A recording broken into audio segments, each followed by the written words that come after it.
How you doing, guys? Just a quick update video. I've been playing around with distributor gears actually. I started cleaning off the pistons. Okay, that baby a clean on the top too. Obviously protecting the sides and the skirt. It's not a new fangled coating. We're going to be using this gear and this gear, which are a match set. Did I pick up the right? Nope.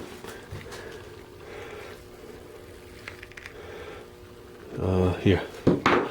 That gear, there's just crud on it. Let's see how thick and true this gear is.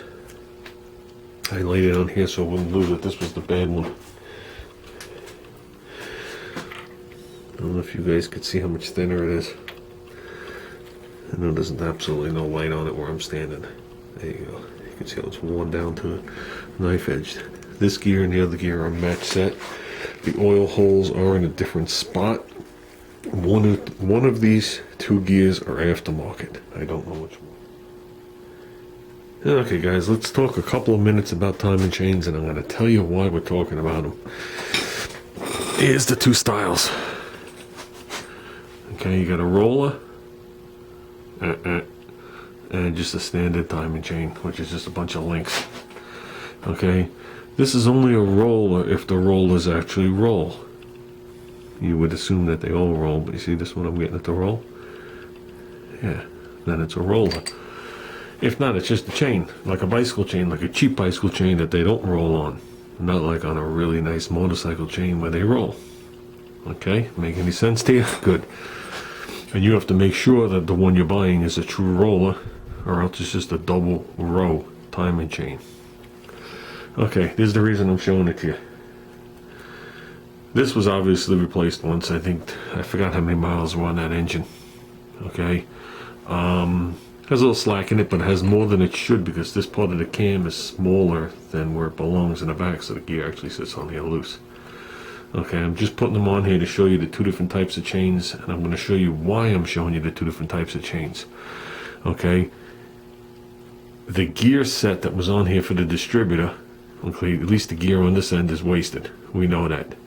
The gear set that was on here, I have both ends, both pieces to it. It's like doing a ring and pinion. You're supposed to do them in matched pairs. Okay, it's still good. Okay, so I forgot I had saved this. Now I'm going to pull this thing off and I'm going to show you the differences between them. I just wanted to show you the differences of what the two type of chains look for. This is more performance if they roll, and this is more standard. So obviously if you're going to put a bigger load against it with bigger springs and blah, blah, blah, blah, blah, blah, this is the way to go. If you're just doing a standard rebuild and very mild, this is the way to go. Okay?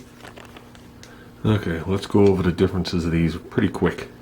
Okay, here's the double roller. There's the regular one. The regular one here has 4 slots. Now what sits in front of here is the fuel pump eccentric, and then what sits in front of that is the gear. I got the fuel pump eccentric already bagged. Okay, and we already agreed that the oil has to come up through the slot to feed it. So let's get back to this one. This one has 6 holes to bleed off 6 slots to bleed off the oil. This one only has 4. So that tells me more oil is going to bypass these slots, obviously, and get into the gear. Okay.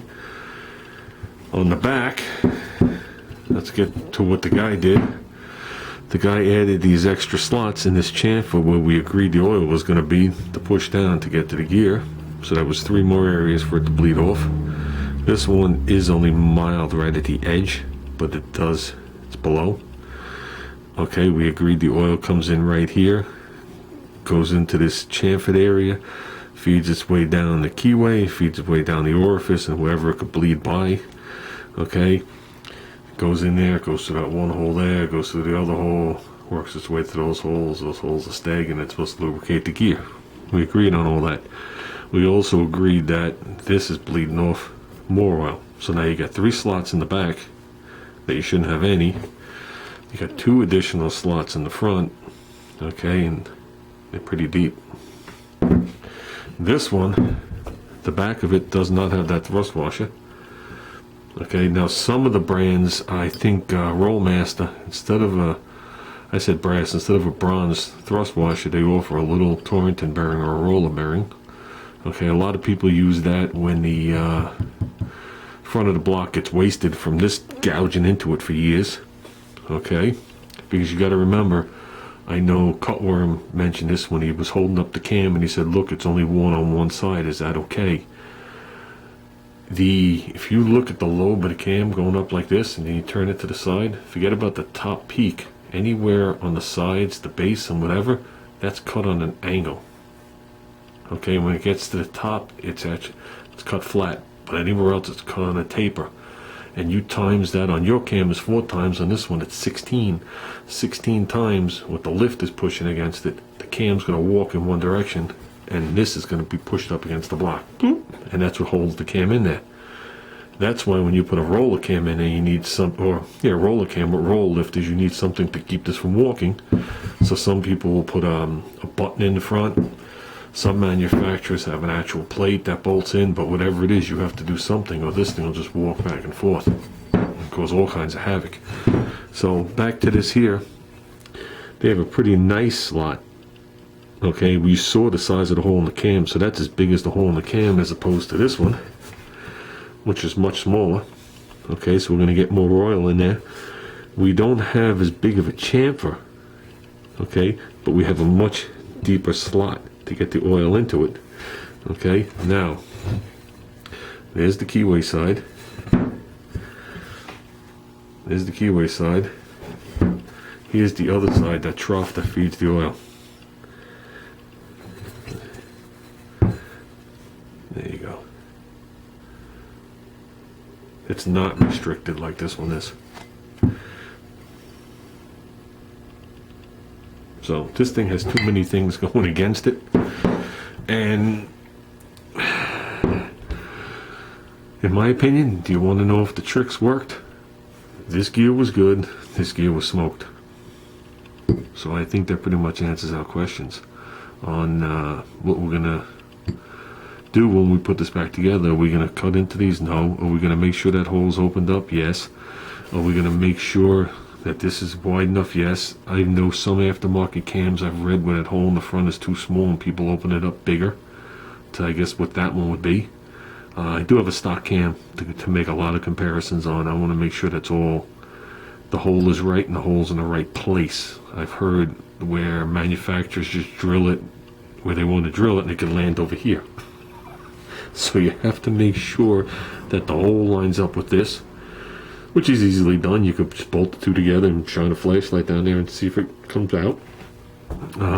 You can mark it, you could dye it. There's a bunch of different ways.